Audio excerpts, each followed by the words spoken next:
ಅವ್ರನ್ನ ತೊಗೊಳ್ತಾರೋ ಇಲ್ಲ ಬಿಟ್ಬಿಟ್ರೆ ಅವ್ರು ಹೆಗಡೆ ಅವ್ರನ್ನ. ಅಟ್ಲೀಸ್ಟ್ ಇದು ಯಾರು ಮ್ಯಾನೇಜ್ಮೆಂಟ್ ಮಾಡ್ತಾರೆ ಇದನ್ನು? ಇದು ಯಾಕೆ ದುಡ್ಡು ಹೆಂಗೆ ವಸೂಲು ಮಾಡ್ತಾರೆ? ಇದು ಯಾಕೆ ಆರೋಪ ಮಾಡ್ತಾಯಿದ್ದಾರೆ ಜನ? ಪ್ರಾಮಾಣಿಕವಾಗಿದ್ದರೆ ಯಾಕೆ ಅದರ ಮಾತಾಡ್ತಾಯಿದ್ರು ಜನ? ಅವ್ರು ಸಾಕ್ಷಿ ಹಿಡಿತಾ ಇದ್ದಾರೆ ರೀ, ಎಲ್ಲದಕ್ಕೂ ಸಾಕ್ಷಿ ಕೊಡ್ತಾ ಇದ್ದಾರೆ.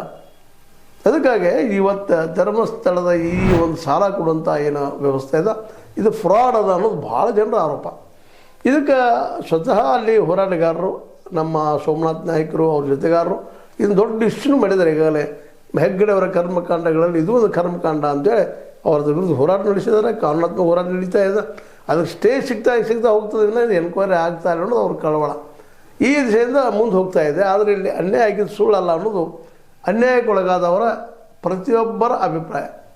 ಇಲ್ಲೇ ನಾವು ಗಮನಿಸಬೇಕಾಗಿದ್ದೇನಪ್ಪ ಅಂದರೆ, ಒಂದು ಕಡೆ ಈ ರೀತಿ ಸಾಲ ಕೊಟ್ಟು ಗ್ರಾಮಗಳ ಅಭಿವೃದ್ಧಿ ಮಾಡ್ತೀವಿ ಅನ್ನೋಂಥ ದಿಶೆಯಲ್ಲೇ ಜನರನ್ನು ಮೋಸ ಮಾಡಿ ದುಡ್ಡು ಹೊಡೆಯುವಂಥದ್ದು. ಇನ್ನೊಂದು ಕಡೆ ನೀವು ನೋಡಿದರೆ ಭೂಮಿಗಳನ್ನ ಎತ್ತಿ ಬಿಡಿಯುವಂಥದ್ದು, ಸಾವಿರಾರು ಎಕರೆ ಈಗ ಹೊಡೆದಾಗಿದೆ, ಇನ್ನೂ ಹೊಡೆಯುವ ಲೆಕ್ಕದಲ್ಲಿದ್ದಾರೆ. ಅದರ ಬಗ್ಗೆ ವಿವರಣೆ ಕೊಟ್ಟರು, ಅದರ ಬಗ್ಗೆ ವಿವರಣೆ ಸಿಗ್ತಾ ಇಲ್ಲ. ಅದು ಸರಿ ಕೋರ್ಟ್ಗಳಲ್ಲಿ ಬಿದ್ದ ಡೇಟ್ ಮೇಲೆ ಡೇಟ್ ತೊಗೊಳ್ತಾ ಹೊಂಟದ ಈ ಭೂಮಿಗಳದ್ದು ಬಾಳೆ.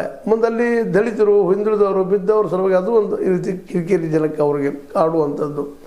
ನೋಡಿರಿ, ಮೊನ್ನೆ ನಮ್ಮ ಭೀಮ ಸಾಕ್ಷಿಗಳಾಗಿ ಬಂದವ ಪಾಪ. ಈಗ SITಗೆ ಬಂದರು ಪಾಪ ಎಲ್ಲ ತೋರಿಸಿದ ಕೆಲವೊಂದು ಕಡೆ